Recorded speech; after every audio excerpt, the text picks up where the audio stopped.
The wind was not a comfort. It was a tool. It scraped the high plains of the New Mexico Territory flat, and it threw the skin of the earth into May Calloway's eyes. She blinked. The grit was instant, tasting of salt and distance. She did not wipe it away. Wiping just smeared the dust into mud. This was the year 1878. The streams had forgotten the sound of their own running. The sky was a hard, pale blue, like a ceramic plate held too close to a fire. It promised nothing. The sun was not a giver of life. It was a judgment. It beat down on the warped shingles of her small ranch house. It baked the ground into cracked tiles. May stood at the lip of the well. Her hands knew the winch. The wood was smooth, polished by her own sweat and the endless, repetitive motion of her worry. Below, in the dark, the water waited. It was low. It was always low now. She lowered the oak bucket, her shoulders taking the familiar strain. She listened. The faint splash that came back sounded hollow, far away. It was the sound of something ending. Survival in this territory meant counting. May counted bullets when she cleaned her rifle. She counted cans of beans in the pantry. Most of all, she counted the inches of water in the well. But lately, May Calloway found herself counting other things. She counted the compromises she had not yet made. She counted the silences in town, the way folks in Redemption looked past her, or through her. She wanted to keep this land. Her husband, Amos, had put his bones and his belief into this dry soil. And the soil, in its casual way, had taken him a cattle accident. They told her. A vague accident. May learned quickly that vagueness was a weapon. It was a tool men used against a woman who owned a working well when their own creeks were just beds of hot stones. After Amos, she had learned the rifle. It was not a natural fit. It was a heavy, awkward piece of steel and wood. She learned to break it down, clean the barrel, oil the mechanism. She learned the solid kick against her shoulder, the sharp smell of the powder. The rifle was a paradox. It was a tool for protection. It was a tool for destruction. She held that contradiction in her hands every evening, her fingers tracing the cold metal. She wanted to keep the land. That was the first thing. But she also wanted to keep her conscience. It was getting harder, much harder, to hold both. The town was named Redemption. The name was a bitter joke, spat into the dust. Redemption was dry of water and drier of kindness. In the town's only saloon, Red Tucker sold fear. He sold it by the glass, and men bought it eagerly. He was a large man who filled doorways. His voice was sandpaper, loud with stories of the Comanche. He talked about smoke on the horizon, about the savagery of the raids. He pointed fingers. He made lists of who was safe and who was not. Red Tucker did not want justice. Justice was complicated. Tucker wanted power. He wanted men to look at him with that shallow, quick fear that passed for respect in a thirsty land. Silas Cobb wanted something simpler, something tangible. He wanted the Calloway Ranch. Or rather, he wanted the Calloway Well. Water was the only real currency. Silas owned the sprawling, neighboring property, but his creek was nothing but baked mud and bleached stones. He approached May every month. He offered to buy her out. His offers were always, he said, reasonable. He smiled when he said it. A dry, thin smile that showed too many teeth. Silas wanted the land. He wanted the water. He was a patient man. He believed the drought, or Red Tucker, would eventually give it to him. And the law. The law was Deputy Hart. Hart was a young man, barely older than the century, trying to find a straight path in a canyon full of switchbacks. He wore his badge polished. He read his paper laws from a book, but Red Tucker's shadow was long. It fell over the badge. It fell over the book. Hart was caught. He was trapped between the ink on the paper and the steel of Tucker's gun. He was looking for the right thing to do in a place where the right thing was often hidden in the darkest alley. May finished pulling the bucket up. The rope fibers bit into her palms. The water sloshed. It was precious. It was grace in a bucket. She carried it, conserving every step, to the small cellar built into the side of a dirt mound.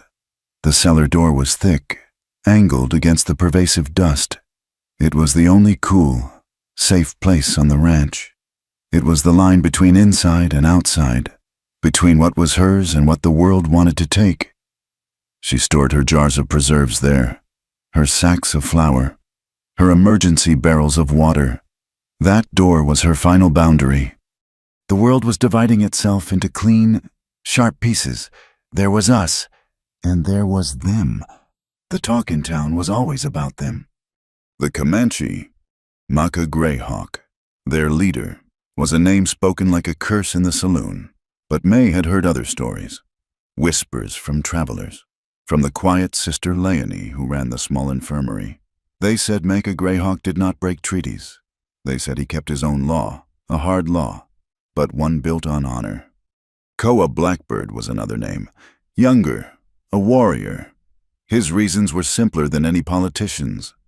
He wanted to survive. He wanted to keep his dignity in a world that wanted to strip it from him, piece by piece. These three forces were pulling the territory tight, like a rawhide strip left in the sun. The posse, funded by Fear and Silas Cobb's money, led by Red Tucker, the Comanche, searching for their own survival. Led by Maka Greyhawk, the town, represented by Deputy Hart, strangled by the drought and its own prejudices. May Calloway stood in the middle of that pull. She did not know it yet. She only knew her well was low and her rifle was clean. A single choice, that is all it would take. A single decision, born of impulse or conscience, to save one life. That decision would shatter the drought's quiet monotony. It would pull all three of those worlds down onto this small, dry patch of ground. It would force a reckoning, not in the town square, but right here, at her ranch. She finished her chores as the sun began to bleed out. It stained the high mesas purple and orange. The air grew thin. Sometimes, in the shimmer of the late-day heat, she saw things, a vision, a waking dream. She saw horsemen. They were shadows against the glare. They were riding in a wide, slow circle around a single point. They were a living fence. In the center of that circle stood a woman. The woman's back was straight. She held a rifle, not aimed, but held ready. Her hand was steady on the dark wood. She was the only thing holding the circle apart. She was the boundary, the line between life and death. May shook her head hard. The vision dissolved. It was just dust. It was just the heat playing tricks. This land demanded everything. It demanded your sweat and your hope. It ground them down into a fine powder. You had to find a way to laugh. A dry, cracked laugh. Or you turned to stone. May walked to the empty trough. She looked at her thin cattle. Their ribs showed like wicker baskets under their hides. She muttered to the nearest bony cow, a brindle with one horn. "In this place," she told the cow, "whiskey does not cure thirst. Water is the only baptism." The cow just chewed, slow and patient, its eyes half closed. It understood waiting. Tired, May turned back to the house. The narrative was set. It was heroic, because staying human here was an act of daily war. It was sad, because so many gave up the fight. The story would build slow. This was the inhalation. The compression would come, then the explosion. But it would all turn on that one pivot, saving one life. A life that was, at this moment, moving closer. In the distance, a small curl of dust rose, unseen. It was not the wind. The sun dipped. The first stars appeared, cold and sharp as nailheads. Somewhere, far off, a coyote cried. The sound was thin and hungry. May barred her door. She did not yet know that the true boundary, the one that mattered, was not the door to her house, but the heavy oaken door to her cellar, the line between trust and suspicion. She checked the rifle one last time. It leaned against the wall, a silent promise. Protection, destruction. The air cooled. The long drought held the land in its fist. But change was coming. It was riding hard, and it was bleeding. The end of the story was already waiting. It waited in a drop of rain. It waited on a piece of bone tied with sinew. It waited for the circle of grace to close. The sun was not yet a threat, but a promise. It cracked the horizon, spilling a thin gray light across the New Mexico territory. May Calloway was already moving. The cold air was sharp in her lungs. It was the only time of day the land offered any relief, before the real heat began, before the world turned to brass and baked clay. Her first chore was always the same. It was a ritual. It was a prayer. The well. She walked from the small, solid ranch house, her boots scuffing the packed dirt. The silence was vast, broken only by the groan of the barn door shifting in the morning breeze. A hinge was crying out for grease. Grease was a luxury. Everything was a luxury when water was not a right, but a gamble. She reached the winch. Her hands, calloused and capable, knew the feel of the rope. It was stiff, abrasive. She lowered the bucket into the darkness. She did not count the seconds. She listened. The sound that came back up was not a hearty splash. It was a hollow thwack, followed by a weak slosh. The water was lower. She pulled, hand over hand. The weight of the full bucket was a comfort. It was real. When it surfaced, she measured the dampness on the rope, marking it against a small notch she had carved into the well's wooden lip. A fraction of an inch. She had lost another fraction of an inch to the dry, thirsty earth. This well was the hourglass of her survival. It measured not just time, but the dwindling reserves of decency in the territory. Every bucket she drew was a statement. It was a piece of her conscience, pulled up from the dark. She carried the water, one bucket for the house, one for the cattle. The muscles in her shoulders and back were tight, familiar with the load. Her cattle, thin as stray dogs, watched her from their dusty pen. Their ribs were stark, like the frames of abandoned baskets. They did not moo. They saved their energy. They just watched, their large brown eyes dull and trusting. Their patience was an accusation. This ranch had cost her everything. It had cost her Amos. Amos had been dead for 2 years. He was a quiet man, with a belief in this land that May had found foolish, and then, later, had found herself inheriting. His death was a blur, a cattle incident. They called it a stampede, miles from the ranch. It was vague. Red Tucker and 2 of his men had been the ones to find him. They said his horse had stumbled in a gopher hole, that the herd had done the rest. They had brought him home to her, draped over his own saddle. Their faces were properly solemn. A week later, while the dust was still settling on the new grave, Silas Cobb had paid his respects. And then he had made his first offer for the ranch. A fair price, he called it, for a grieving widow. May learned about grief. It had 2 paths. One was water, the tears that softened you until you dissolved. The other was stone. May could not afford to waste water. She had learned the lock on her grief. She learned the lock on her pantry. And she learned the mechanism of her husband's Winchester rifle. She had traded the softness of a wife for the hard utility of a survivor. This change had not gone unnoticed in Redemption. In town, she had a name. They called her the Stone Widow, cold as a well stone. She heard one woman whisper to another by the flour barrels in the general store. Harder than drought-caked mud. A woman alone was supposed to be gentle. She was supposed to be a soft thing, easily frightened, requiring protection. May did not require protection. She met their stares. She did not flutter her hands. She did not lower her eyes. She was not pitiful. She was, to them, an unnatural thing. She was an obstacle to Silas Cobb's desire for her water, an obstacle to Red Tucker's need to control everyone through their fear. She hitched her single horse to the old wagon. She needed salt. She needed flour. The trip to town was a thing she dreaded. The squeak of the wagon wheel was loud in the morning air, a sharp, repetitive complaint. Redemption was a collection of gray, unpainted buildings huddled together as if for warmth. But there was no warmth here. There was just dust and suspicion. As she neck-teared the center of town, the bat-wing doors of the saloon swung open. A man stumbled out, but not before the noise from within spilled onto the street. A tinny piano, a loud, false laugh, and over it all, Red Tucker's voice. He was holding court. Not a man left. He boomed. The whole outpost burned to the ground. That is what the Comanche do. They are not human, friends. They are a pestilence. May kept her eyes forward. Tucker was selling his favorite product. He was selling fear. He packaged it in stories of smoke and savagery. He made the men in that dark room feel that their fear was justified, that it was righteous, and that he, Red Tucker, was the only man strong enough to protect them.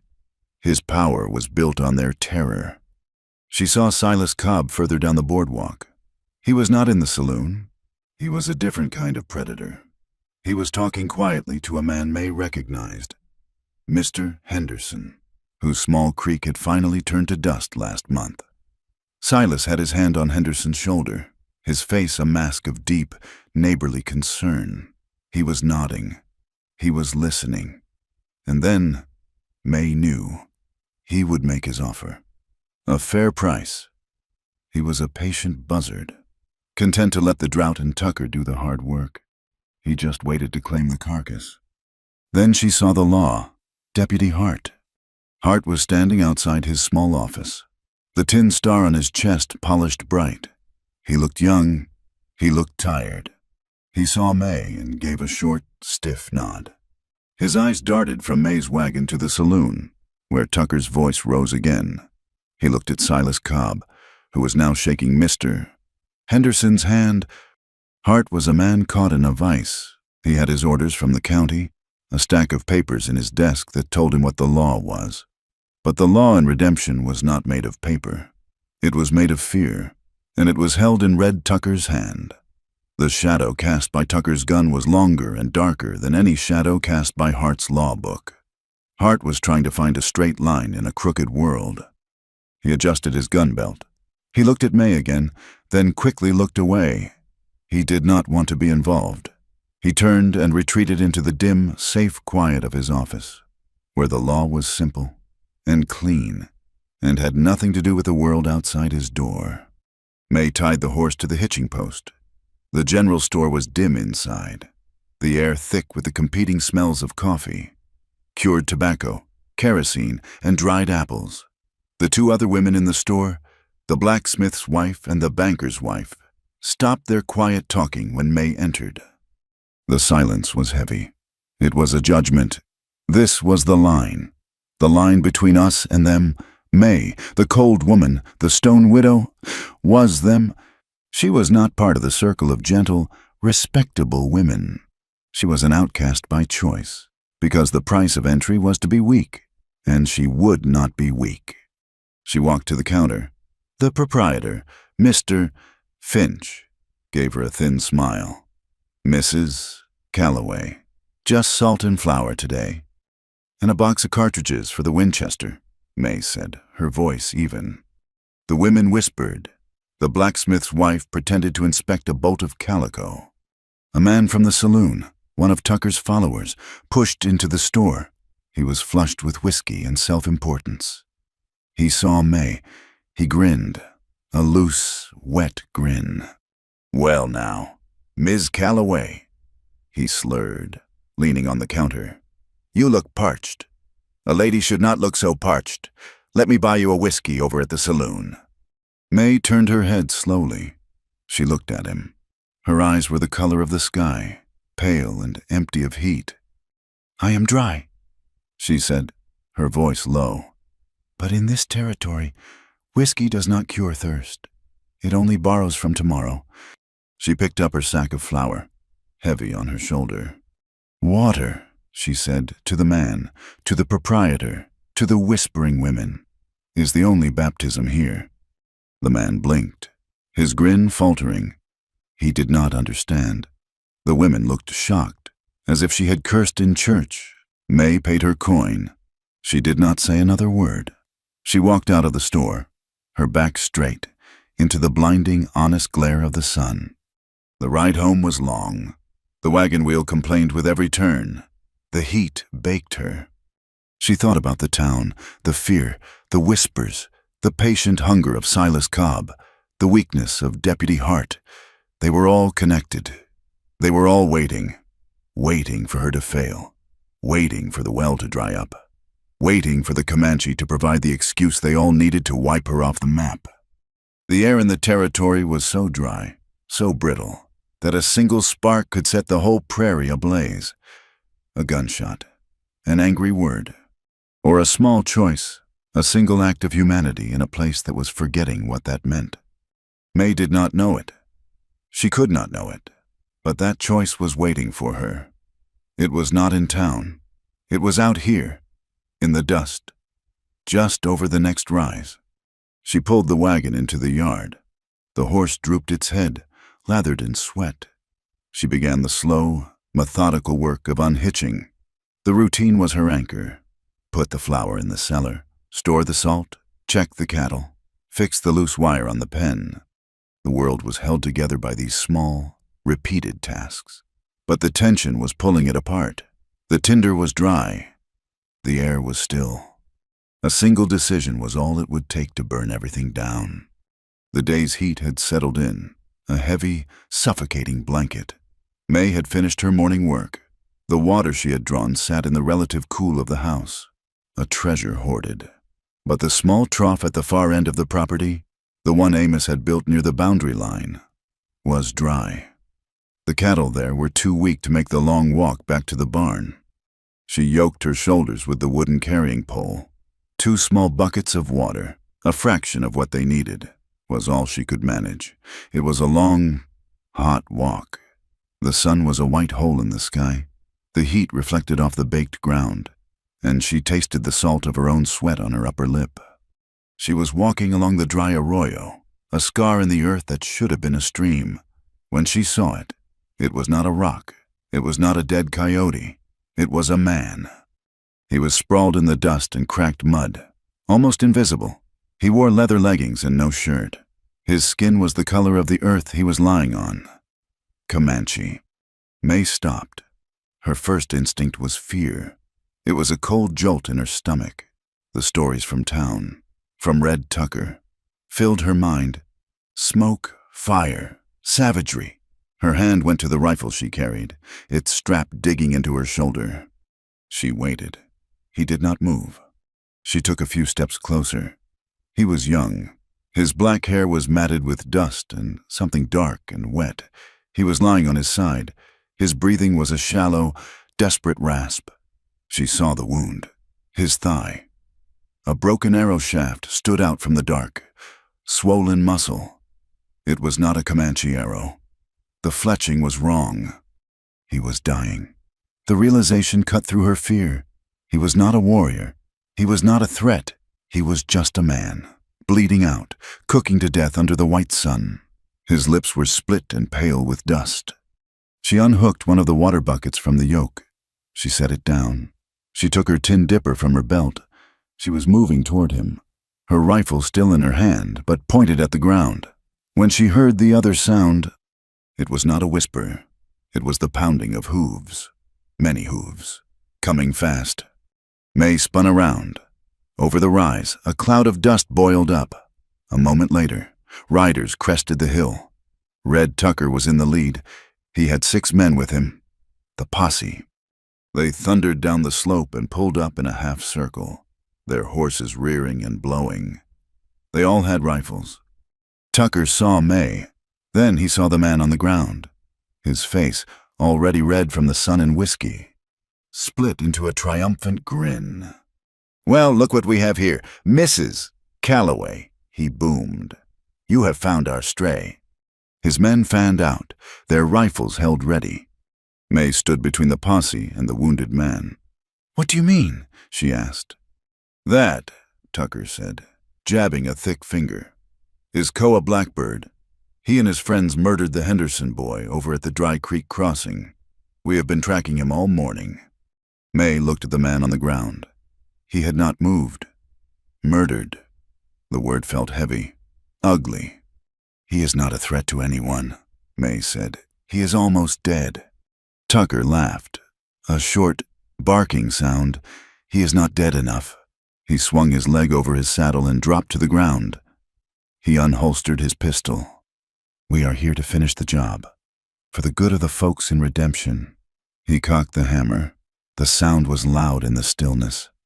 No, May said. Tucker stopped. He looked at her as if she were a horse that had just spoken. What did you say? Woman.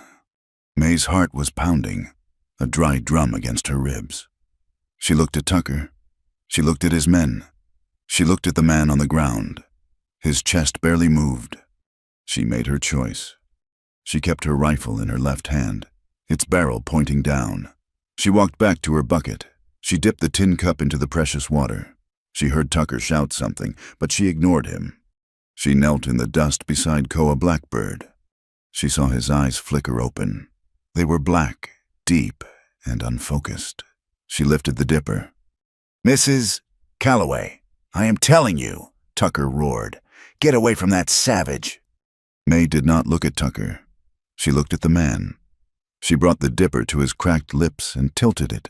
A small trickle of water, darker than silver, ran over his lip and into his mouth. He swallowed. It was a reflex, a spasm, but it was a swallow. It was an act of defiance. It was an act of grace. May heard the crunch of boots. Red Tucker was right behind her. He grabbed her shoulder. I said, "Get up." May stood. She turned to face him. She was not a tall woman, but she stood straight. She shifted the rifle. She did not raise it to aim. She held it across her body, her hand on the stock, the barrel low. It was a bar. It was a boundary. "This is my land, Mr. Tucker," she said. Her voice did not shake. Tucker's face was purple. He was not used to being defied. His hand tightened on his own pistol. "You will not commit a murder on my land," May said. His men were watching. They were silent, tense. "It ain't murder," one of them spat. "It is justice." "He is wounded," May said. Her eyes locked on Tucker. "He has no weapon. You shoot him like this. It is murder, and you will not do it here." Tucker stared at her. His little eyes were full of hate. He wanted to hit her. He wanted to shoot the man behind her. He wanted to assert his power. His authority was being questioned by a woman, in front of his men. He raised his pistol, pointing it not at May, but at the man on the ground. And he hesitated. He looked around. His eyes scanned the rocks, the high mesas, the vast, empty horizon. The silence of the plains was absolute, too absolute. Tucker was a brute, but he was not a fool. He knew the stories. He knew Mecca Greyhawk. One Comanche was never truly alone. If he fired that pistol, the sound would carry for miles. Were there other warriors in those rocks? Was this a trap? Was this young warrior bait? He did not know, and that lack of knowledge was the only thing protecting May. He was afraid. He was afraid of the unseen. He was afraid of what might be watching him, right now. From a distance he could not measure. He slowly, hatefully, lowered the hammer on his pistol. He holstered it. "You are a fool, woman," he snarled. "You are a traitor to your own kind." He spat in the dust, near her feet. "When his friends come, and they will come, they will cut your throat. They will burn your ranch. And I will not lift a finger to help you. I will sit in town and listen to you scream." He turned his back on her. He stomped to his horse and pulled himself into the saddle. "You men," he yelled, "we are leaving. Let the widow have her new pet. Let her see what Comanche gratitude looks like." The posse turned their horses. They looked at May. Their faces were a mix of confusion, anger, and a new, cold contempt. They saw her as she was an outsider, a traitor. They rode away. May watched them go, their dust cloud rising until it mixed with the haze of the heat. She was alone, with him. Her knees felt weak. She was shaking. She looked down. The man, Koa Blackbird, was unconscious again, but he was alive. She had to move him. She could not leave him here. The sun would kill him, or Tucker would circle back. She dropped the yoke. She grabbed the man under his arms. He was heavier than a sack of grain. He was all dead weight. She pulled. He groaned. She dragged him backward. Her boots slipped in the dust. It was a terrible, slow journey. Back across the arroyo, up the slight incline, toward the ranch. Every few feet, she had to stop, her lungs burning. The sun beat on her. Her own sweat blinded her. She did not aim for the house. It was too far, and it was too open. The cellar. It was closer. It was built into the side of the mound. Near the barn, she dragged him to the heavy angled door. She fumbled with the wooden bar, her hands raw. She pulled the door open. Dark, cool air rushed out. It smelled of earth and apples. She pulled him. One last heave, over the threshold. He tumbled down the 3 short steps, landing in a heap on the hard-packed dirt floor. May followed, pulling the door shut behind her. The darkness was almost total. The only light came from thin cracks in the door frame. She stood, breathing hard, her eyes adjusting. It was so much cooler. The man was moaning, a low, constant sound. She found her lantern. She struck a match. The small flame flared, casting huge, dancing shadows. She looked at the wound. It was dark, angry. The arrow was deep. She knew from Amos that you did not pull an arrow like that in the field. The broadhead would open an artery. He would bleed out in minutes. The shaft was broken, jagged. She had to clean it. She went to the shelf where she kept her supplies. A bottle of whiskey, saved for snakebite or deep winter.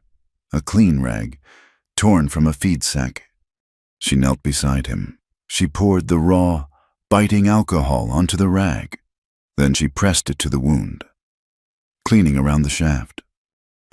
Koa Blacksbird's body went rigid. His back arched off the floor.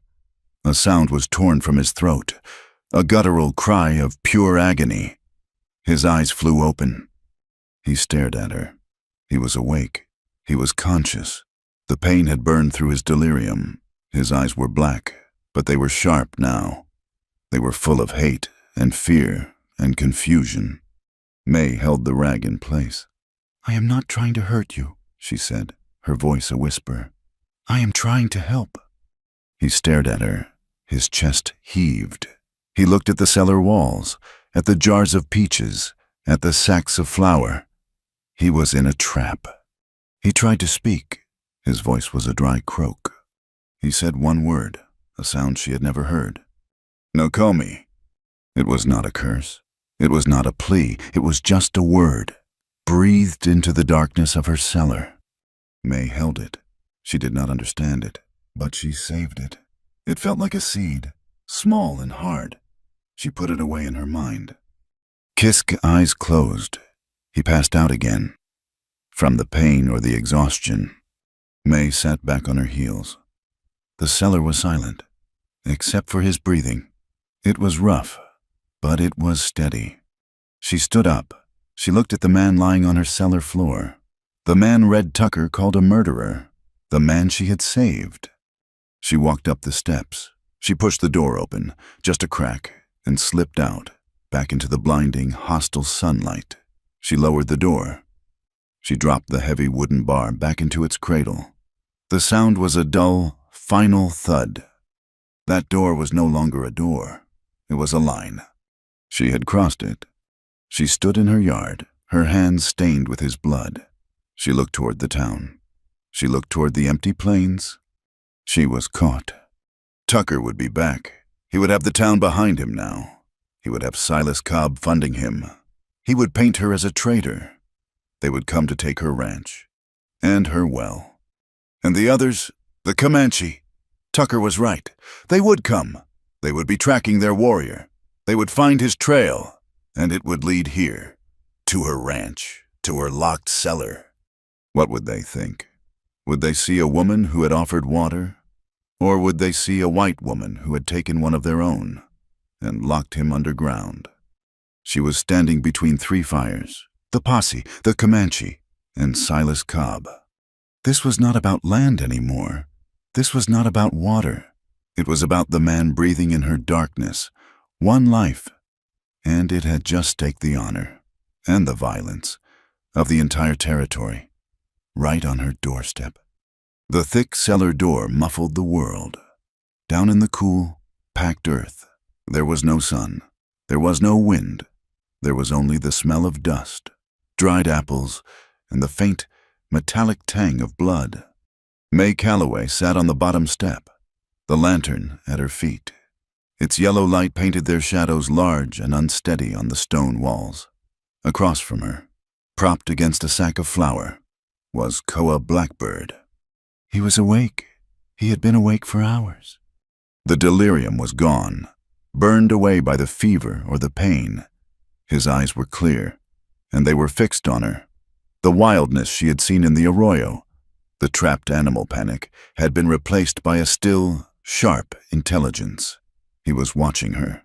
He was assessing. She had gone down again with fresh water and more of the whiskey. He had watched her descend the steps, his entire body tensing. He did not trust her. He had no reason to trust her. She had held up the bottle of whiskey. She pointed to his leg. The wound was a dark, angry purple, swollen tight around the broken arrow shaft. It needed cleaning. Again.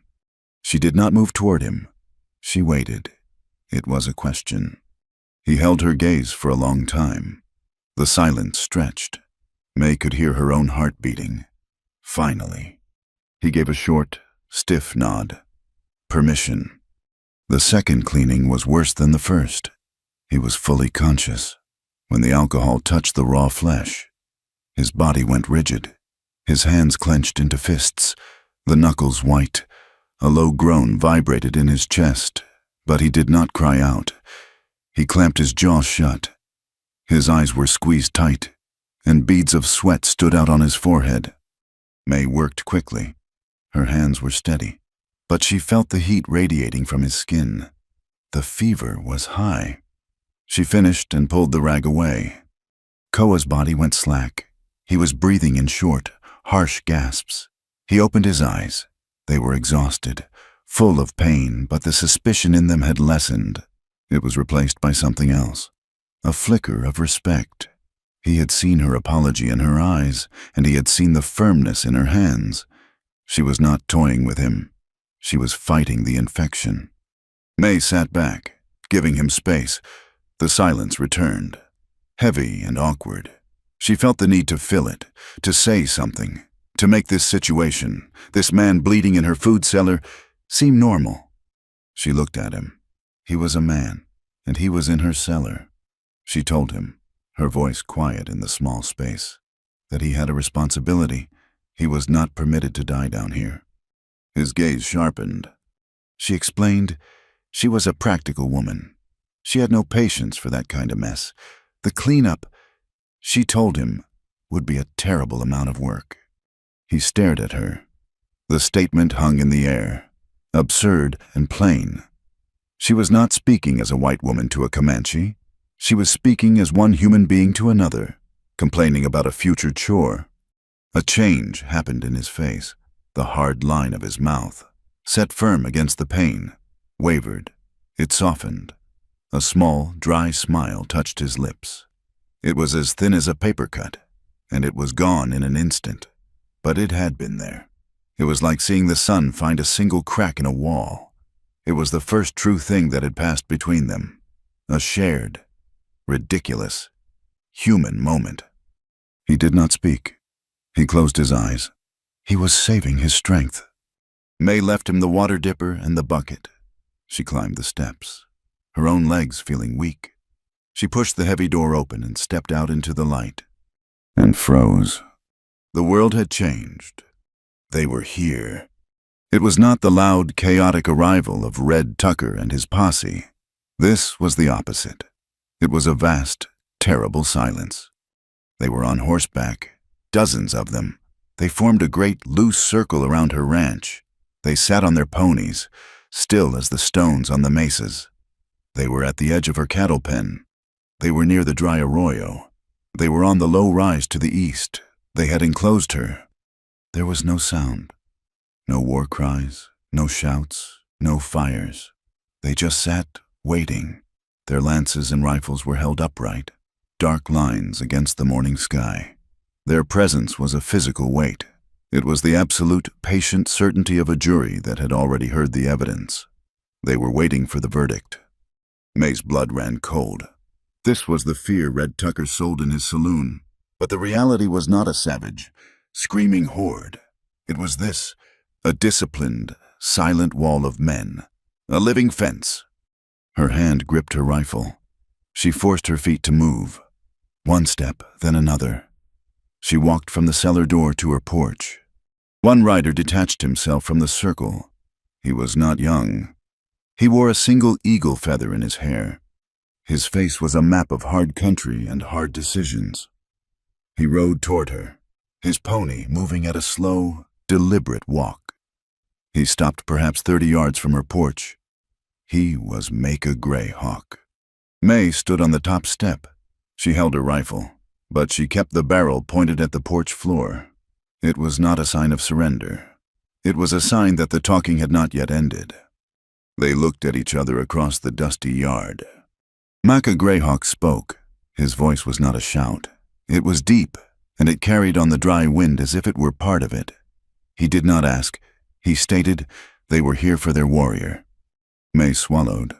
She had to force the words out. Her throat was dry. She told him that she had found a man.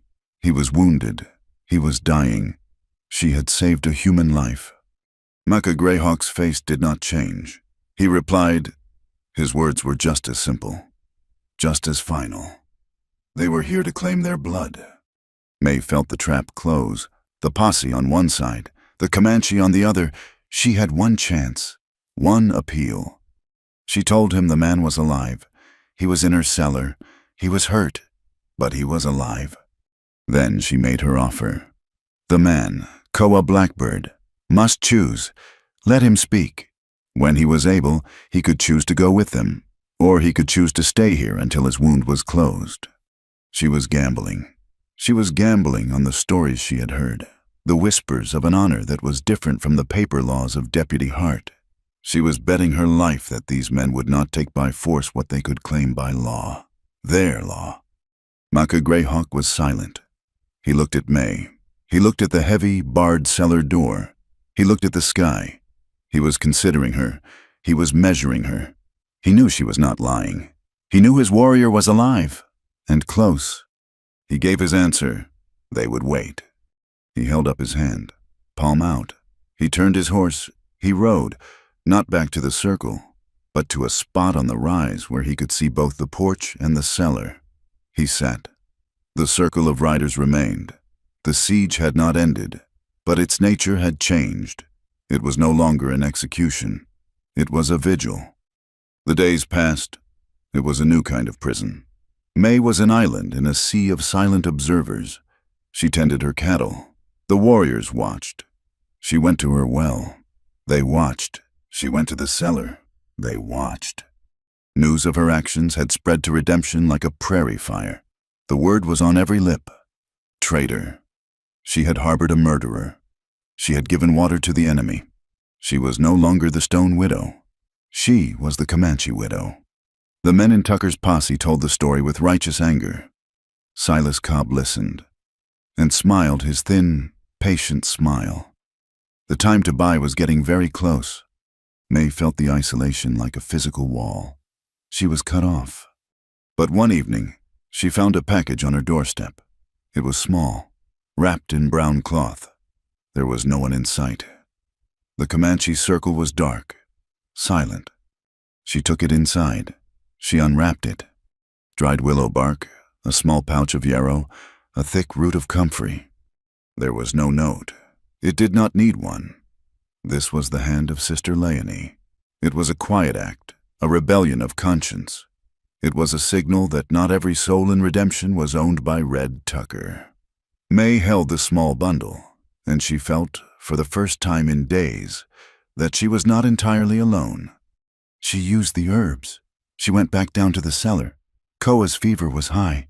She made a poultice. He watched her, his eyes sharp, following the movements of her hands. He had learned her. He knew she was not a threat. He let her work. She took her own handkerchief, one of the last good things she owned from her life before, and dipped it in the water bucket. She wiped the sweat and grime from his forehead.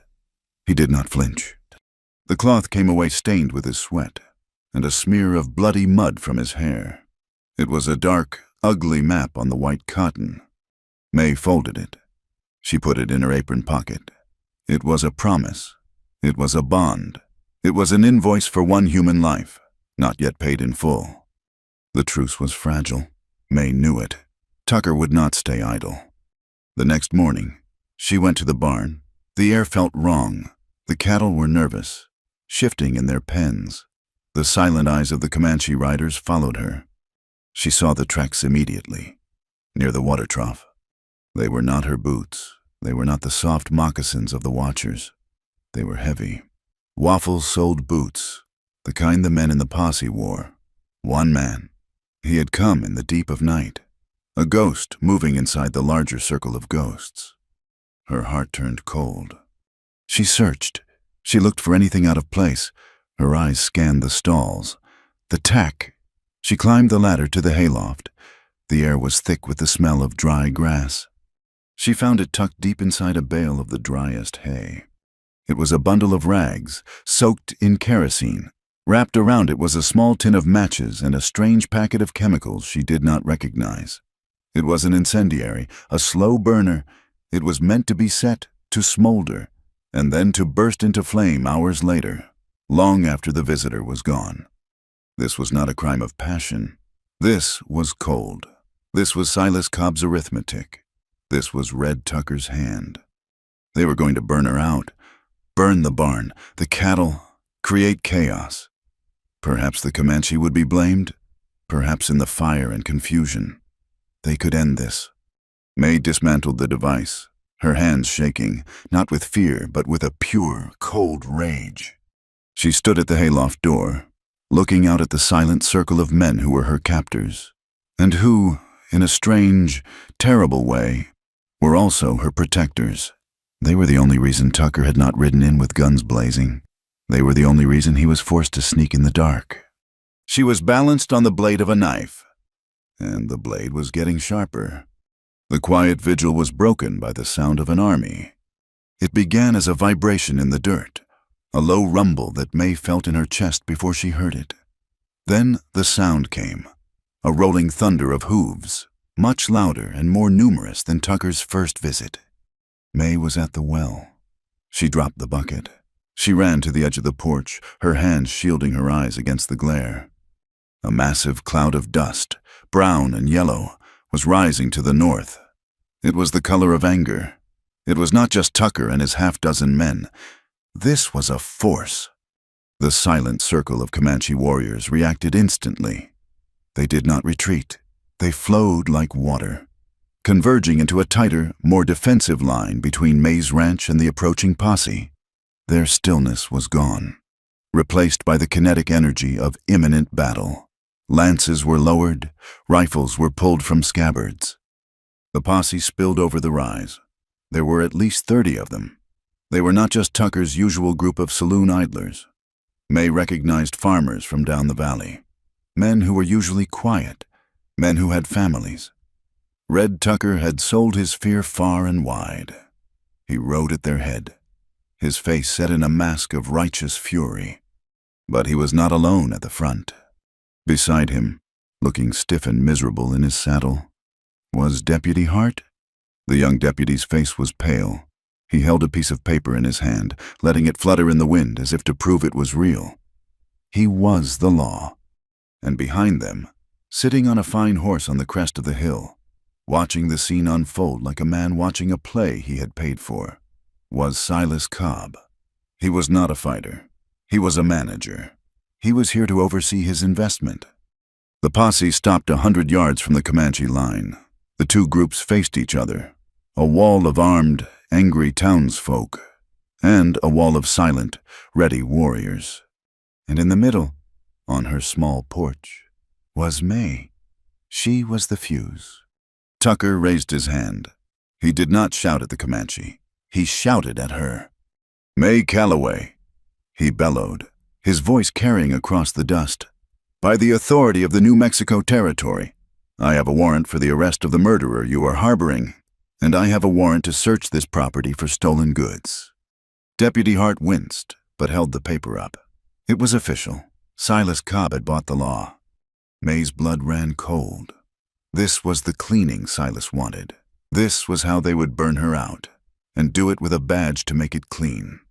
Macca Greyhawk moved his horse forward a few steps. He held his hand up, palm facing Tucker. He spoke, not to Tucker, but to May. "The man in the earth," he called. "Does he stand?" May understood. Can he fight? She did not know. She turned and ran from the porch to the cellar. She pulled the heavy bar and yanked the door open, plunging into the darkness. Koa was sitting up. He had heard the hooves.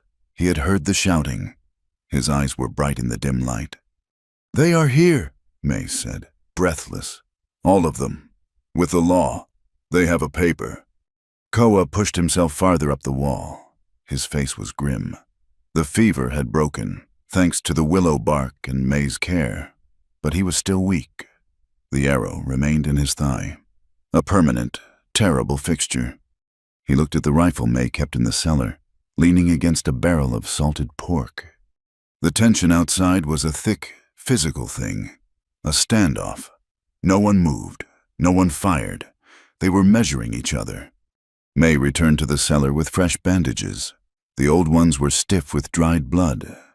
She knelt beside him. This new silence, this waiting, was worse than the chase. Koa watched her hands as she tore a clean strip from an old bed sheet. He reached out and touched her fingers. He made a shape with his hand. He held it up. 2 fingers, pointed down, moved in a walking motion.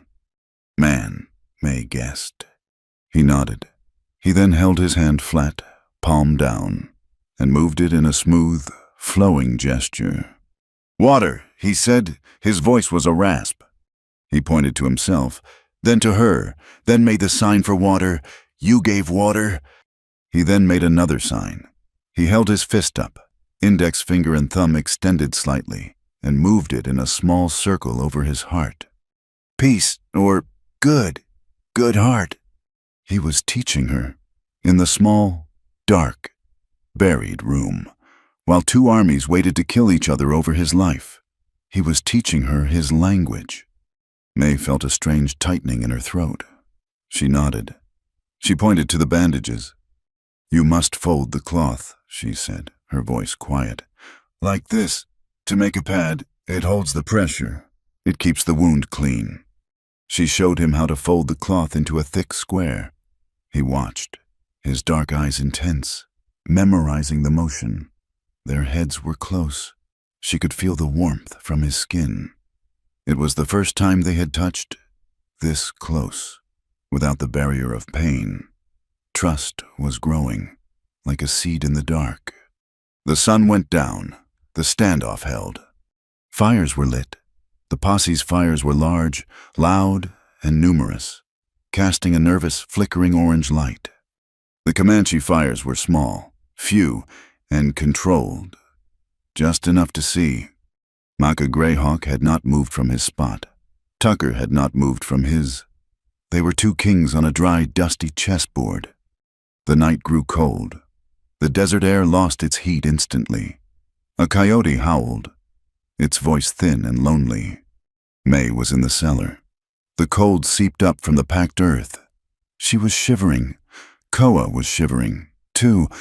The fever was gone, but the weakness and the cold made him shake. May stood.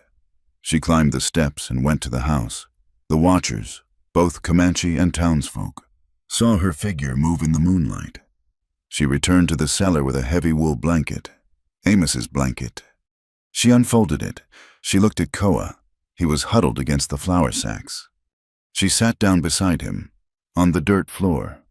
She did not ask. She simply draped the heavy blanket over her own shoulders, and then, in one smooth motion, stretched it wide, covering him, too. They sat side by side, sharing the same small space, the same warmth. Their shoulders touched. She could feel the faint tremor in his muscles. He could hear the steady rhythm of her breathing. It was an intimacy more profound than any touch. It was two people, an enemy and an outcast, finding shelter together in the earth. The air was thick with the scent of wool and dust, and the faint, clean smell of the yarrow she had used on his wound. After a long time, May shifted. Her leg had fallen asleep. She leaned to move, and her shoulder pressed against his. "You are as heavy as a bull," she muttered, the words half lost in the wool. She felt him jolt, a small vibration. She thought it was another shiver, but then she heard it, a low, rough sound from his chest. He was laughing, or trying to. "A bull," he replied, his voice barely a whisper. "Behaves better." A small smile found May's own lips. The fear that had been her constant companion for days, the hard knot in her stomach, loosened. Just for a second. It was a single drop of water on a hot stone. Outside, the tension was breaking. Deputy Hart stood near one of the posse's fires. He was miserable. He was cold, and his conscience was screaming. He had seen the way Tucker looked at May's ranch. This was not law. This was a land grab, painted to look like justice. Red Tucker walked past him, carrying a saddlebag. He moved toward the dark shape of May's barn. Keeping low, Hart followed. He did not know why. He just did. He watched from the shadow of a water trough as Tucker knelt by the barn wall. Tucker opened his bag. In the dim light from the fires, Hart saw what he pulled out. A bundle of oil-soaked rags, a tin of matches, and a dark chemical packet. It was the same device Hart had heard about, the one found in the hayloft. Tucker was not here to arrest anyone. He was here to burn the barn, to create chaos, to flush the savage out, or perhaps just to burn him, and May, alive. The law book in Hart's mind, the one with the clear, simple rules, slammed shut. This was not law. This was arson. This was attempted murder. The badge on his chest suddenly felt heavy and filthy. A man, one of the nervous farmers, was walking patrol. He saw the shadow of Hart move. He saw Tucker kneeling. He saw the dark line of the Comanche warriors in the distance. He panicked. He raised his rifle, aimed at nothing, and fired. The shot was a cannon blast in the silence. The bullet, fired wildly, tore through the night air. It missed the barn. It missed the Comanche. It slammed into the roof of May's small house. Just above the porch, wood splintered. The fragile piece shattered. Instantly, the night exploded. The Comanche line did not break. It moved. Maka Greyhawk shouted an order. His warriors fanned out, taking cover, their own rifles now aimed. The posse erupted in confusion. Men shouted, grabbing their guns. From his vantage point, Silas Cobb cursed. This was messy. In the cellar, May and Koa were thrown apart by the sudden violence. The sound of the bullet striking the house was loud, even underground. May scrambled to her feet, her heart hammering. "They are shooting!" Koa did not panic. He was a warrior. His weakness seemed to fall away, replaced by a cold, sharp focus. He grabbed the Winchester rifle. His hands were sure. He checked the load. He cocked the hammer. He looked at May. "Bar the door," he said. "Not the cellar. The house." May nodded. She ran up the steps, her head low. She burst out into the chaotic, fire-lit night and sprinted for the house, praying she would not be shot. She slammed the heavy oak door of her home. She dropped the thick, wooden bar into its cradle. The house was, for now, a fortress. In town, Sister Leonie was in her small chapel, unable to sleep. She heard the distant, sharp crack of the rifle shot. It was a single, deadly sound in the vast quiet. She knelt. She did not know what else to do. She clasped her hands, and she began to pray. The single, wild shot from the panicked farmer was a punctuation mark. It ended the silence. It began the war. For a moment, there was only the ringing in the air.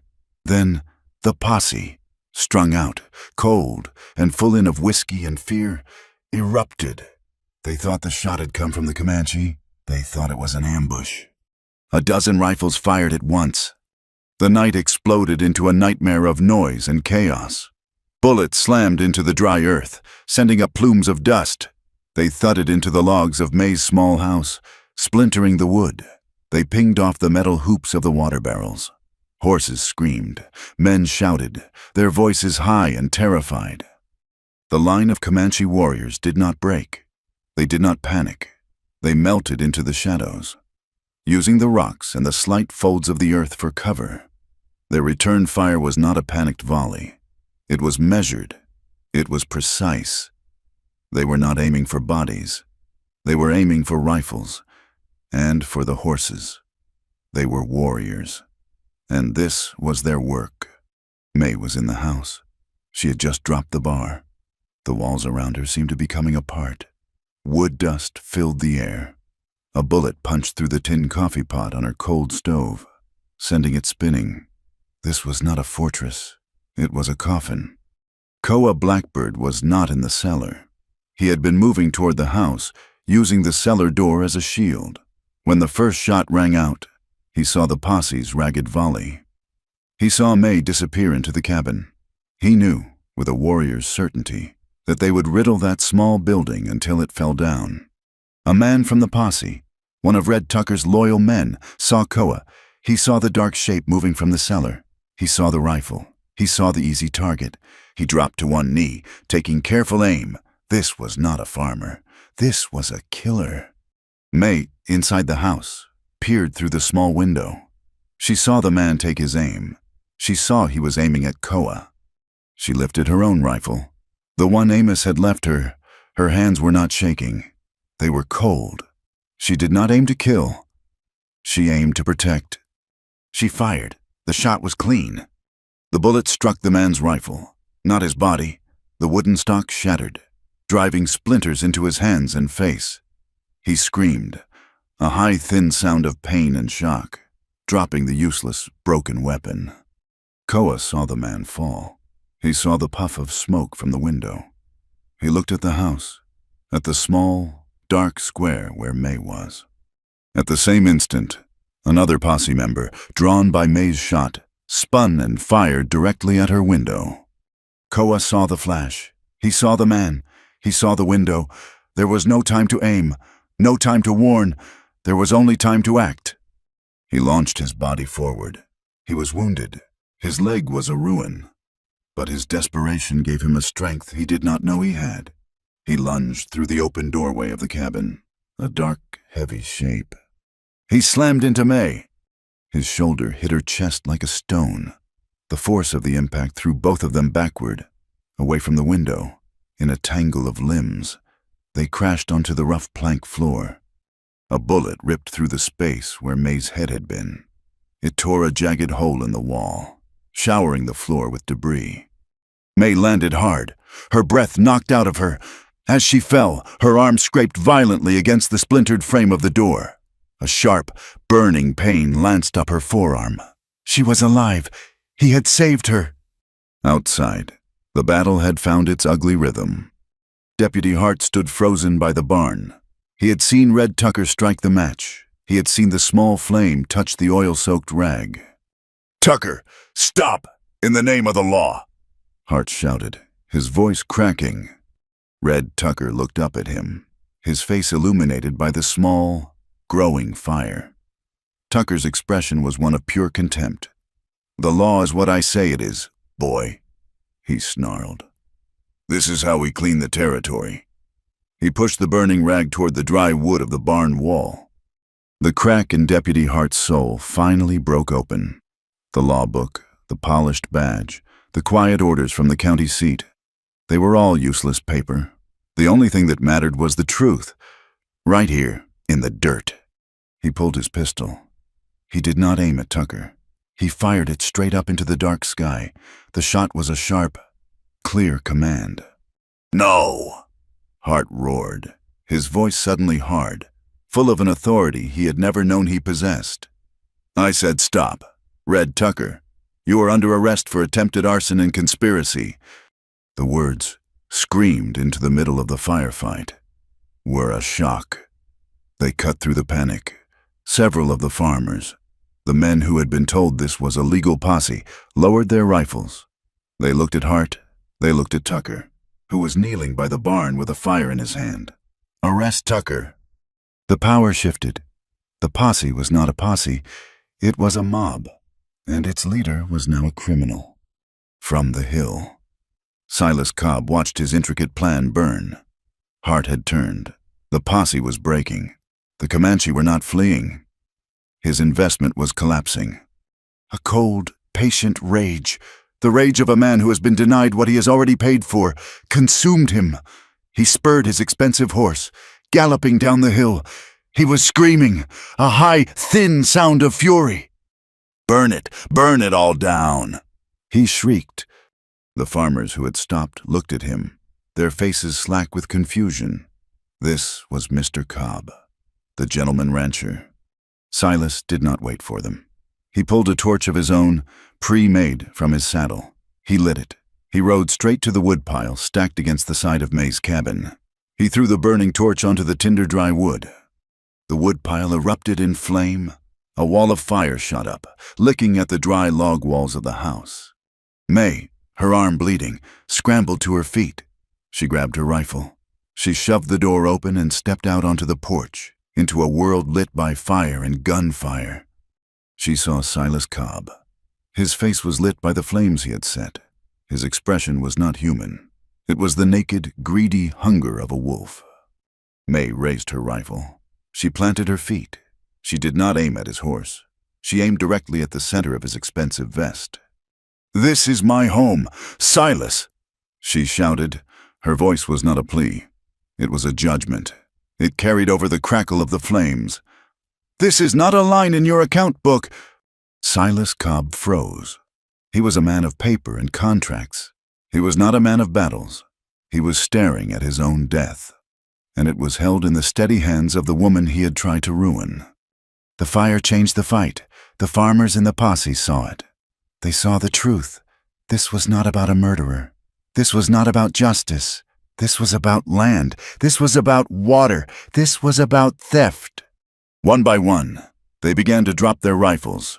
One man raised his hands high in the air. A young Comanche warrior, his blood hot, saw the man surrender. He saw Koa, his brother, bleeding by the cabin. He raised his lance for a killing strike. "No." Maka Greyhawk's voice cut through the air. He made a sharp, fast hand signal. The warrior froze, his lance trembling. "We do not kill men who have laid down their weapons," Maka declared, his voice ringing with authority. His discipline was absolute. This was not a massacre.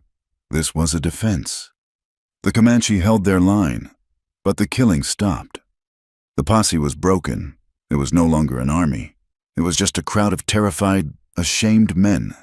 They began to run, scrambling for their horses, fleeing back up the hill. Red Tucker, exposed, his plan in ruins, turned his rage on Hart. You betrayed me, boy," he growled, raising his rifle. Before he could fire, a single shot came from the Comanche line. It was not a killing shot. It was a judgment. The bullet hit Tucker hard in the shoulder. He screamed, a sound of agony and surprise, and dropped his rifle. He clutched his bleeding arm, stumbled to his horse, and hauled himself into the saddle, retreating in a desperate, wounded gallop. The battle was over, but the fire was not. The flames were climbing the cabin wall. Koa, moving on pure will, limped to the well. He grabbed a bucket. He saw the winch handle was cracked. He did not care. He dropped the bucket, pulled it up, his wounded legs screaming in protest.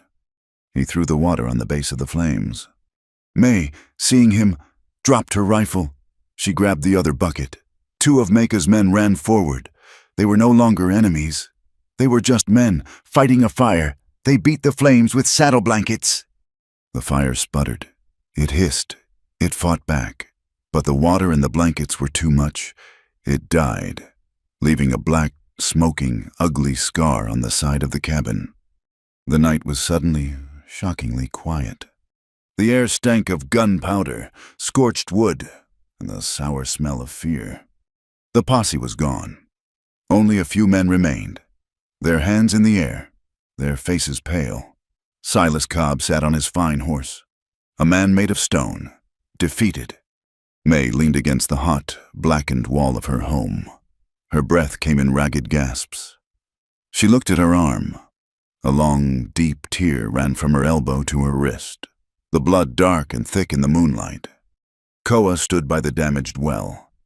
He was coated in soot. His leg had finally given out. He was leaning heavily on the well's stone lip, but he was standing. The smoke from the fire was a gray curtain between them. It drifted, swirling in the new silence. May looked at her hand. It was covered in dust, rifle grime, and her own blood. Koa looked at his. It was black with soot from the fire. He took a step toward her, limping heavily. He pushed through the last thin veil of smoke. He stopped in front of her. They were both breathing hard. They did not speak. There were no words for what had just happened. He looked at her bleeding arm. He looked at her face, streaked with soot and sweat. He raised his hand, the hand covered in the black soot of the fire he had fought for her. May looked at it, the hand of a man called a savage, a murderer, the hand of a man who had thrown his body in front of a bullet for her. She lifted her own hand, the hand covered in the gray dust of the land and the red of her own blood. She placed her hand in his. It was not a joining. It was an acknowledgement. A hand of dust and a hand of blood. A hand of fire and a hand of earth.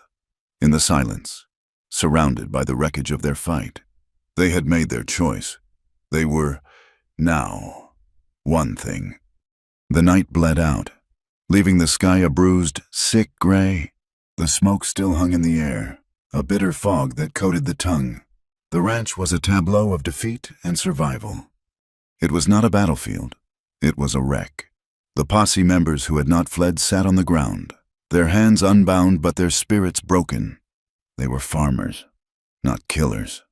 And the sight of Silas Cobb's naked greed and Red Tucker's arson had shattered their borrowed righteousness. Silas Cobb himself had not moved.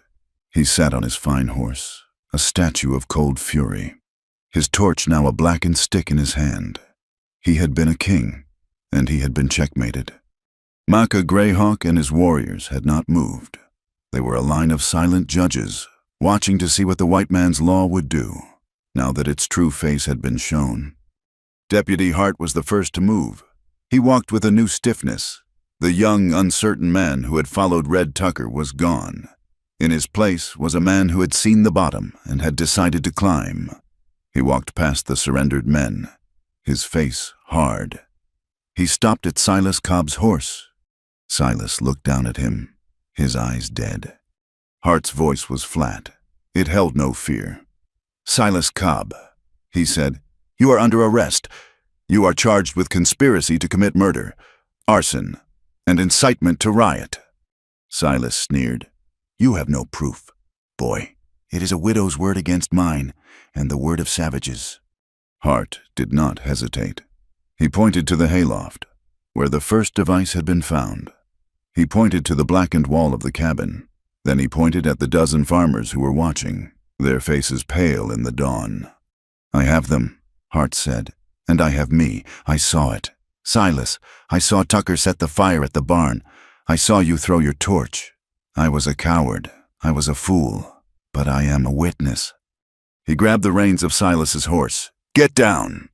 For a long, terrible moment, Silas Cobb considered his options. He looked at the hard face of the deputy. He looked at the silent, waiting line of Comanche. He looked at May, who stood on her porch, her arm wrapped in a bloody rag, her eyes fixed on him. He dismounted. Hart took his pistol, then bound his hands. He turned to the other men. "You men were lied to, but you still came. You will be escorted back to redemption. You will make your statements to the territorial judge. Your freedom will depend on your honesty." Maka Greyhawk watched this. He saw the paper law, which had been a weapon of theft, finally turn into a tool of justice. He nodded, a single, sharp gesture of acknowledgement. Hart, his prisoner in tow, walked to May's porch. He stood below her, his hat in his hand. He could not meet her eyes. "Mrs. Calloway," he said, his voice thick. "I have no words. I failed my badge.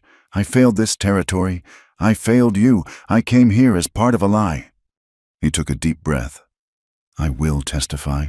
I will tell them everything I saw. The meetings with Cobb, the money, the plan to burn you out, Tucker's boasts. I will see him and Cobb in prison. That is my word." May looked at him. She saw the shame, but she also saw the new resolve. The law was, for a moment, a man, not just a paper. She nodded. Hart turned and began the long, slow march back to town, his prisoners shuffling in the dust ahead of him. The sun was up now. The light was thin and yellow. The aftermath was quiet. Mucka Greyhawk walked his horse toward the porch. He stopped a few yards away. He looked at the bullet holes. He looked at the burned wall. "Your people will not forgive this," he said, his voice blunt. "That deputy is one man. The town is a nest. They will say you sided with us against them. They will say you harbored a murderer. They will find a new way to take this land. Your home is a scar. You cannot stay." He paused. A formal invitation. "This place is dead for you. Come with us. We honor those who protect our blood." May did not answer. She looked at her ranch, her home, the grave of her husband, the well, now damaged. The word traitor was already settling on the roof like a vulture. Mecca was right. This was not her home anymore. She turned and went inside the smoky cabin. Koa was there, leaning against the wall, his face pale. The energy that had carried him through the fight was gone. He was just a man, badly wounded, his legs stiff and swollen. Her own arm throbbed, a deep, fiery ache. The adrenaline was gone, and the pain was taking its place. They were a pair of broken soldiers. They needed to tend to the wounds. The immediate danger was past. The physical one was here. May looked at her water barrel. It was empty. She went to the well. The winch was splintered from a stray bullet. The rope was frayed. She lowered the bucket. It scraped the bottom. She pulled it up. It was barely half full, and the water was cloudy with soot and mud from the fight. It was the last of her water. The well, her anchor, was dying. She carried the bucket inside. Koa sat on the stool, his hands caked in black grime from the fire. May took a dipper of the precious, dirty water. She knelt in front of him. She poured it over his hands, using her one good hand to wash away the soot. It was a baptism. The first time. She had given him clean water to save his life, an act of pure grace. This time, she gave him the last of her muddy water to clean away the battle, an act of shared survival. The circle was closing. She found Sister Leonie's herbs. She found the last of her clean bandages. She looked at Koa's leg. The arrow shaft was still there, dark and menacing. It had to come out, but she did not have the skill. She cleaned the wound as best she could. She made a poultice of the willow bark and laid it around the angry flesh. Her touch was gentle. He watched her hands, his eyes following her movements. When she was done, she sat back, exhausted, and held up her own bleeding arm. He took a strip of cloth. His movements were slow, careful. He examined the long, ragged tear. He poured a little of the whiskey she had left, the same bottle she had used on him, onto a rag. He cleaned the wound. May hissed. The sting was sharp. He did not stop. His touch was firm, precise. He wrapped the bandage tightly, securing it with a knot. They sat in the smoky room, side by side, leaning against the wall. Their shoulders touched. They did not speak. The cabin was quiet, save for the sound of their breathing. The closeness was not passion. It was care. It was the deep, silent understanding of two people who had bled together. A new sound came from outside, a single mule. May stood, her rifle in her hand. Koa pushed himself up, wincing. A woman's voice called out, "May, it is Leonie." May lowered the rifle. Sister Leonie appeared in the doorway, her small, worn medical bag in her hand. She looked at the devastation, her face etched with sorrow. "I heard the shot last night," she said. "I prayed. Then I packed my bag. It seemed more practical." She came inside. She looked at May's arm. She nodded at Koa's handiwork. A good, tight wrap. She knelt by Koa, examining his leg. Her face was grim. "This arrow is deep. It must be removed, but not by me, not here. It has missed the bone. I think that is a miracle, but it needs a true surgeon. Or," she looked at Koa, "your own medicine men." She gave Koa a draft for the pain. She gave May a small bottle of laudanum. May looked at the small, brave woman. "What will happen in town?" she asked. Sister Leonie sighed. She packed her bag. She stood. "People's talk is short, May, but their memory for hate is long. They will call you a traitor. Red Tucker will paint himself as a martyr. Silas Cobb has money. This is not over." She put her hand on May's good arm. "The road, however, is longer than their talk. You must choose the road. God be with you." She turned and left, a small, gray figure of decency, riding back to a town that had lost its own. The sun was starting to dip now, filling the high plains with a thick, golden light. The day was ending. Macca Greyhawk and his warriors were preparing to move. Horses were being gathered. May and Koa stood outside the cabin. The air was cool, the wind soft. It was over. Koa faced her. He was standing, though his weight was all on his good leg. He reached up to the thin leather cord around his own neck. He pulled it off. On the cord was a single, polished piece of bone, smooth as riverstone, and a dark red rock, the color of dried blood. It was an amulet. He did not ask. He did not speak of love or of the future. He simply lifted the cord. He placed it over May's head. The amulet settled against her collarbone. The stone was cool from the air. And then, almost instantly, it was warm against her skin. It was a promise. It was a shield. It was a mark of belonging. "You are protected."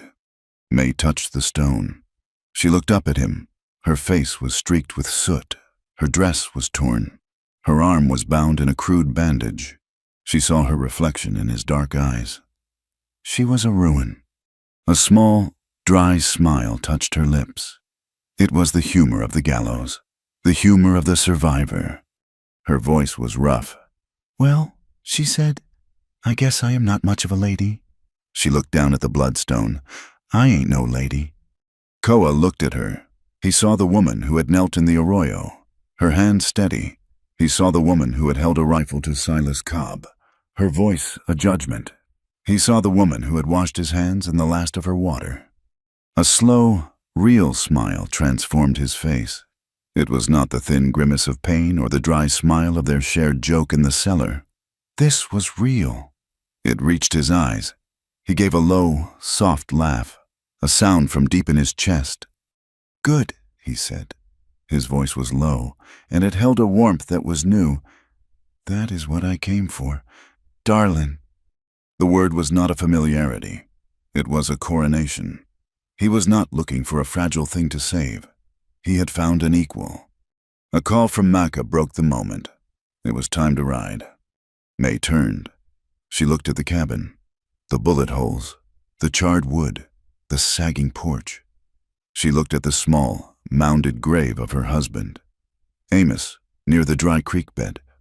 That life was over. The stone widow was gone. She walked to the cabin door.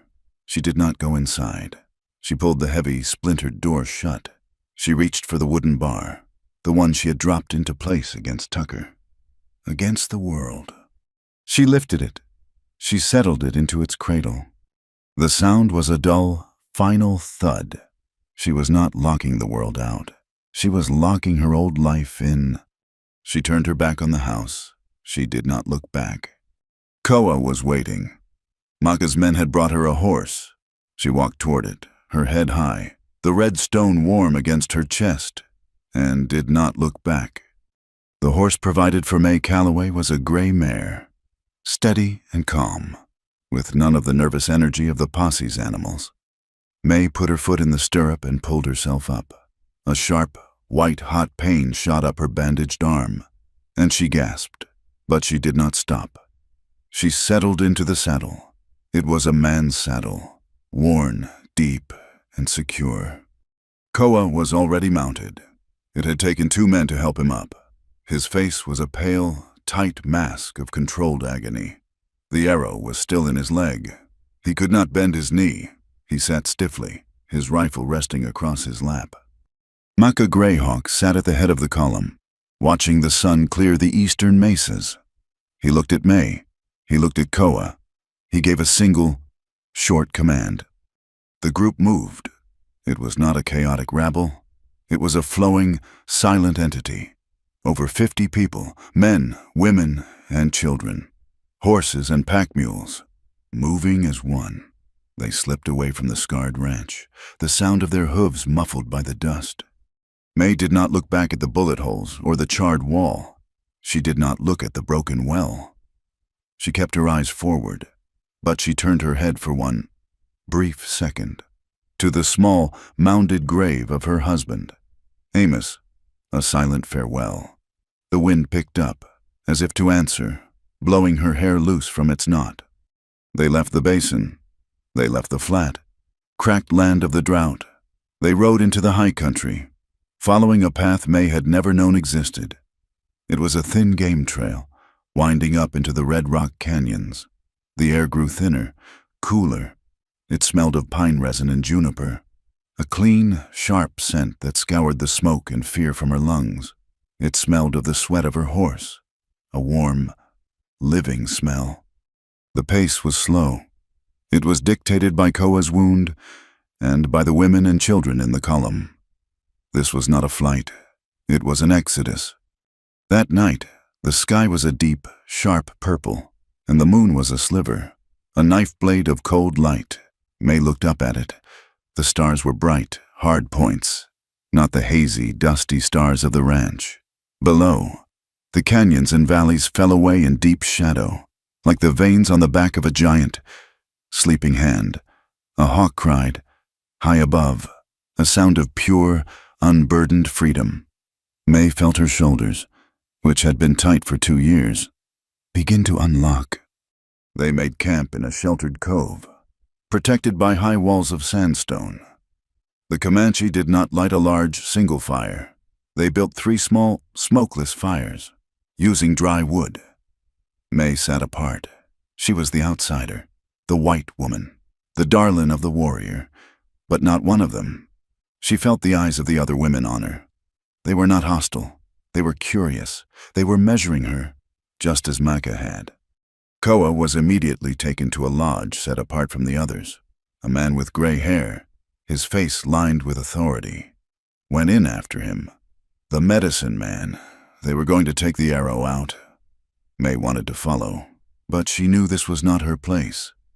She sat alone, her wrapped arm aching, and waited. An older woman, her hair in 2 thick, gray braids, came to her. She did not speak. She held out her hand. In her palm was a small, dense cake of blue corn.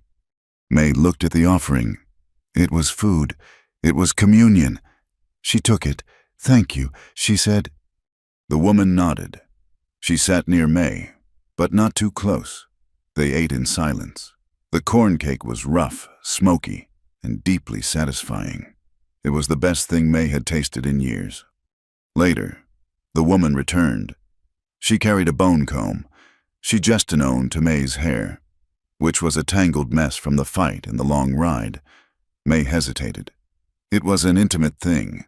The woman gestured again, more firmly. May sat on the ground, and the woman knelt behind her. May felt the comb begin to work at the knots. Slowly, patiently. The woman's hands were strong and surprisingly gentle. She worked the tangles out, one by one. Then she began to braid. It was not the simple 3-strand braid May knew. It was a tighter, more complex weave. The woman's fingers moved with a rapid, sure knowledge. When she was finished, she tucked the end of the braid securely. May reached up and touched it. It was solid, heavy, and tight. It would not come loose in the wind. The woman had given her a gift. She had, without a single word, begun to weave her into the fabric of the people.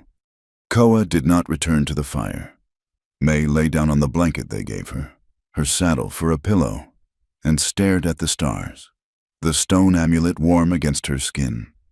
She slept, for the first time in many nights, without a rifle in her hand. The next day, she saw him. He was sitting in the sun outside the medicine lodge. The arrow was gone. His leg was wrapped in a thick poultice of herbs. He was pale, and he leaned on a carved stick, but his eyes were clear. The poison was leaving him. He motioned for her to sit. She did not ask about the pain. He would not speak of it. She asked the question that had been burning in her. "That man," she said, her voice low, "the Henderson boy? Tucker said you—" Koa looked away, toward the high canyon walls. He was silent for a long time. "Tucker's world," he said finally, his voice rough, "is made of taking. He takes land, he takes fear, he takes lives." He touched his own chest. "My honor, our honor, is about staying. It is about keeping. We do not fight for land. The land is not ours to own. We fight for our families. We fight to keep them whole." He told her about the raids, not raids by them, but raids on them. The soldiers, the posses, like Tucker's, paid to clean the territory. He told her of families scattered, of children taken, of women left with nothing. "My work," he said, "is to be the shield, to stand between the takers and the people." The Henderson boy. He was with Tucker's men. They cornered one of our women, a girl, by the dry creek. They were not talking. They were taking. He looked at his hands. "We fought. He died. It was not a murder. It was a consequence. Tucker calls me a savage, but he is the one who hunts for heads. I hunt for heartbeats. My honor is to keep our people here, to keep them living." May understood. The world was not black and white. Us and them. It was shades of gray. Tucker was not law. He was a predator. Koa was not a savage. He was a protector. The journey continued. They moved for 3 more days, deeper into the high rock. On the 4th day, Mecca held up his hand. The column stopped. Ahead, in a narrow pass, 2 men were checking traps. White men, trappers. The warriors fanned out, their rifles appearing as if by magic. The 2 trappers saw them. Their hands flew to their own guns. They were terrified. It was the Callaway Ranch all over again, a small spark, ready to explode. May watched. This was the moment. This was the test.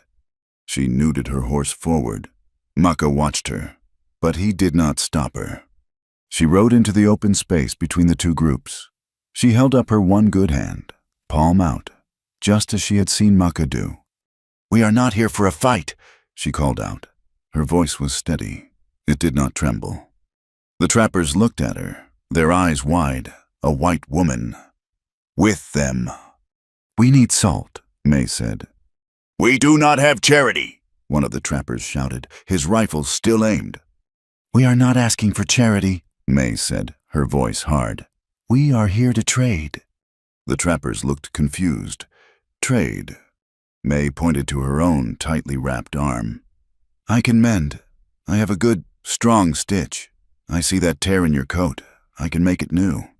She then pointed to Koa, who had moved his horse up, just behind her. "My friend, he knows this country. He knows where the beaver have moved. Now that the streams are low, he can give you a true map. Skills for salt." The trappers looked at each other. They looked at the line of warriors. They looked at this strange, hard woman with the perfect braid. This was not a raid. This was business. One of them lowered his rifle. "We have salt," he said. "Show us." For an hour, May sat by a rock, her needle and thread moving with precision, closing the tear in the heavy canvas coat. Koa, with a piece of charcoal, drew a map on a flat stone, showing the trappers a new, hidden valley. The trade was made, a heavy bag of salt, no shots fired. As they rode away, May felt a new sense of place. She was not a prisoner. She was not a victim. She was a bridge. She was the living border. That evening, the sky turned a dark, bruised purple. The air was heavy. Still, a storm was coming. They were moving through a wide, dry arroyo, the high walls rising on either side. The rain began as a few fat drops. Then the sky tore open. It was not the gentle, life-giving rain May had prayed for on her ranch. It was a violent, hard, angry flood. The dry, baked earth could not drink it. The water sheeted off the rocks, turning the dry arroyo into a roaring, muddy river in seconds. Maka bellowed, to high ground. Now! The column scrambled, horses slipping and sliding on the slick rock, trying to climb the canyon walls. May's mare panicked. It slipped. The brown, churning water, already knee-deep, slammed into them. The horse lost its footing. May was thrown from the saddle, into the freezing, powerful current. She hit the water. It stole her breath. It was full of sand and debris. It was pulling her down, tumbling her. A hand grabbed the collar of her dress. Koa, he was on a narrow ledge, just above the waterline. He had thrown himself from his horse, his bad leg forgotten. He had her. He pulled. His face was a mask of terrible effort. His feet slipped on the wet stone. He was using only his arms, his upper body. He grunted, a low, animal sound of pure will. May clawed at the rock, her one good hand finding a hold. He pulled again. He hauled her up, out of the roaring water. She collapsed onto the ledge, spitting out muddy water, shaking, her body a single, cold nerve. They were soaked. The rain was still pounding down. The flood roared past them, a brown, angry monster. Koa leaned back against the canyon wall, his eyes closed, his chest heaving. His bad leg was trembling violently. May, shivering, looked at him. They were alive. They were safe. The rain began to slow. The tension of the moment passed. May looked at the roaring water. She looked at Koa, who was wincing in the cold, his face pale. She had to say something. The silence was too heavy. "If you had slipped," she said, her teeth chattering so hard she could barely speak, "I could not have held you. I think I would have only caught your shadow." Kadoa opened his eyes. He looked at her. Her face was streaked with mud. Her hair was coming loose from the tight braid. He did not smile. He just looked at her, his gaze steady, full of a warmth that defied the cold rain. "My shadow," he said, his voice low and rough. "It belongs to your fire." They sat there, side by side, sharing the cold, their shoulders pressed together, a small island of warmth in the storm. The flood receded as quickly as it had come. The camp that night was wet, cold, and miserable. The small fire sputtered, smoking in the damp air. May sat by one of the fires, drying her hair. Mecca Greyhawk came and sat near her. He stared into the smoky flames. "Peace," he said, as if continuing a conversation they had never started.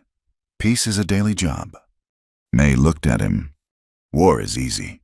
He continued, "A moment of fire. It is fast. It is clean. Peace is harder. It is slow. You must build it. You must mend it. You must wake up every day and do the work of peace." He nodded toward the center of the camp, where an old man was gathering the children. "Tonight," he said, "the elders will tell the stories. It is how we remember who we are. It is how we learn, again, how to do the work." May watched the children gather. She felt the warmth of the fire. She was cold. She was sore. Her arm ached, but she was not afraid. She was, for the first time in her life, exactly where she was supposed to be. The journey had not been easy. Koa's leg, freed from the arrow by the patient, painful work of the medicine man, had begun to heal. The deep, hot poison was gone. Leaving a clean ache, they traveled for another week, moving south, away from the high rock canyons and toward the lands where the people wintered. The path took them through one final, necessary pass, a narrow channel of gray stone that acted as a gateway to the high plains. Maka Greyhawk, at the head of the column, held up his hand. The entire line of riders stopped. The pass was blocked. Red Tucker was there. His shoulder was heavily bandaged, his arm in a sling, but he was standing, and beside him, his fine suit now rumpled and stained, was Silas Cobb. They were not alone. They had 4 men with them, hard men May did not recognize, men who held their rifles with a casual familiarity. Tucker unrolled a piece of paper. He held it up, a white flag of false authority. "This is as far as you go," Tucker bellowed, his voice echoing off the stone walls. He was not speaking to Maka. He was speaking to May. "I have a federal warrant for the seizure of the Calloway property for non-payment of taxes, and a warrant for your arrest, Mistress Calloway, as an accomplice to murder and a traitor to the territory." Silas Cobb smiled. It was his old, thin smile, full of patience and victory. He had bought one last piece of paper. Koa moved his horse beside May's. His hand rested on his rifle. The warriors behind them fanned out, their movements silent, closing the mouth of the pass. "This is a lie," May said, her voice clear. "Of course it is," a new voice said. From behind a high boulder, Deputy Hart stepped out. His badge was polished. He was not alone. Beside him stood Sister Leonie, her hands clasped in front of her.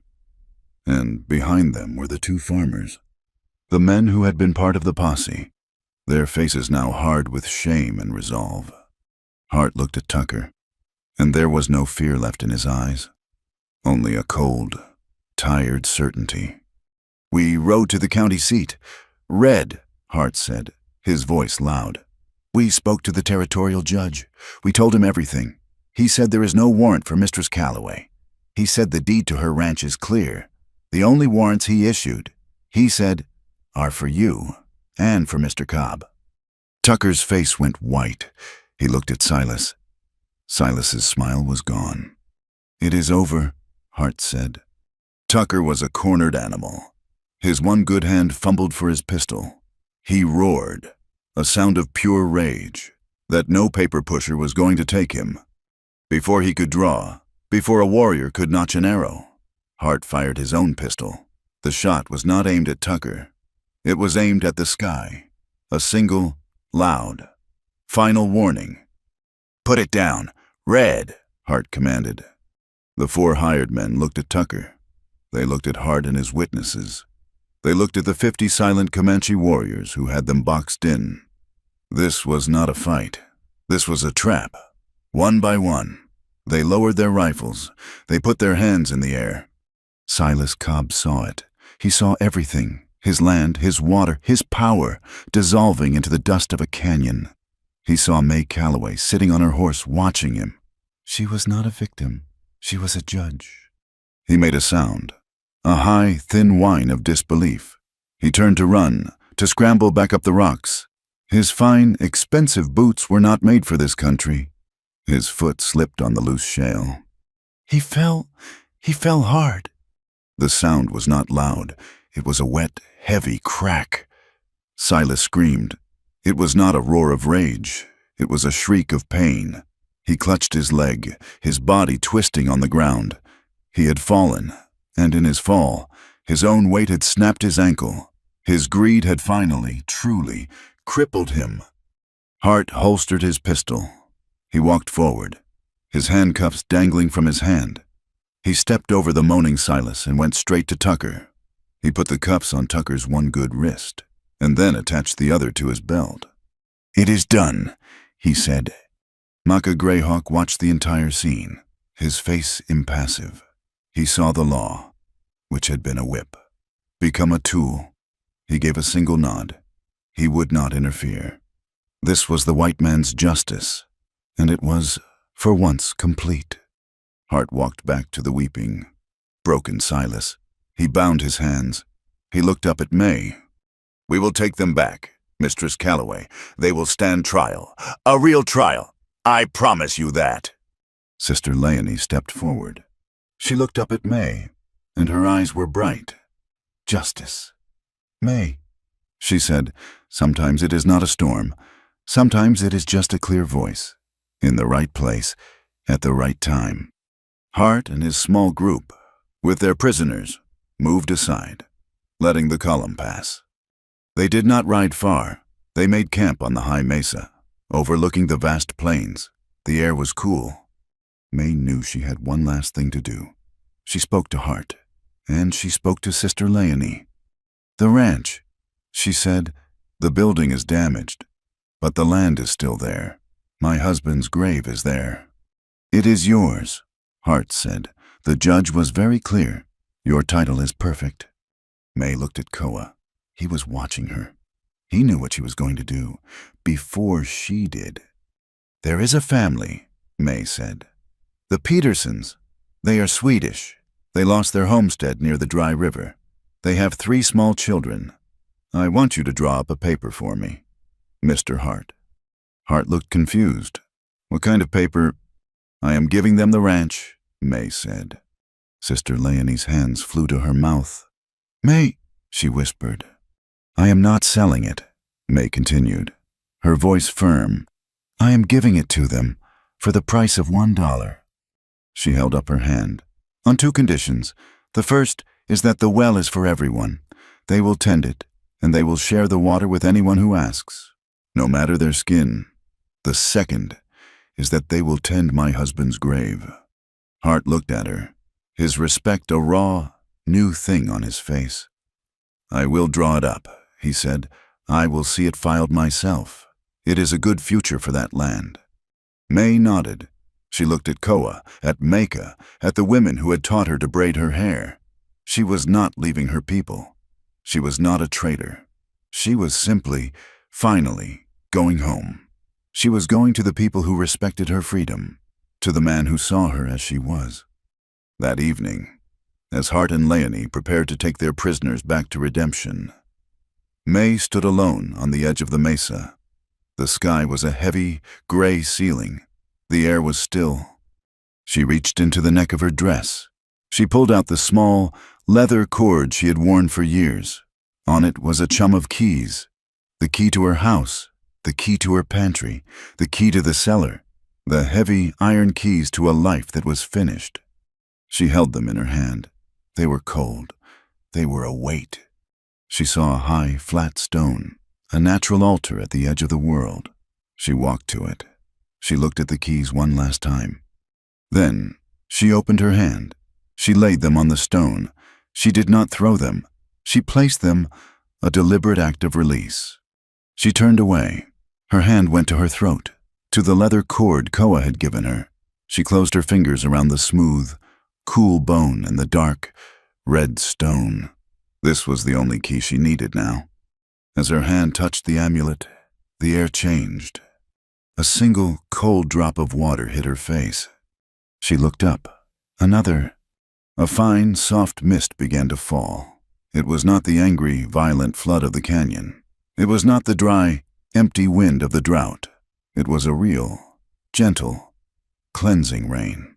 It fell on her face, on her hair. It fell on the dry plains, turning the dust dark. A single, perfect drop of water landed on the red stone at her throat. It clung there, a small, shining jewel. The drought was broken. The circle was closed. The act of grace, that first dipper of water she had given a dying man, had been returned to her, 1,000-fold, from the sky. Koa moved to stand beside her. He did not touch her. He just stood, his shoulder almost brushing hers. His leg was healing. He was straight and strong. They did not speak. They did not need to. They stood together in the soft, falling rain and watched the world turn clean. They looked at each other. His eyes were full of a quiet, steady truth. Her eyes were full of peace. The silence between them was not empty. It was full. It held everything. Thank you for listening to this story. We would love to hear where you are tuning in from, so please drop a comment below and connect with other listeners. If you enjoyed our tale, please subscribe to Wild West Night, like this video, and give it a boost by pressing the hype button so more people can discover this story.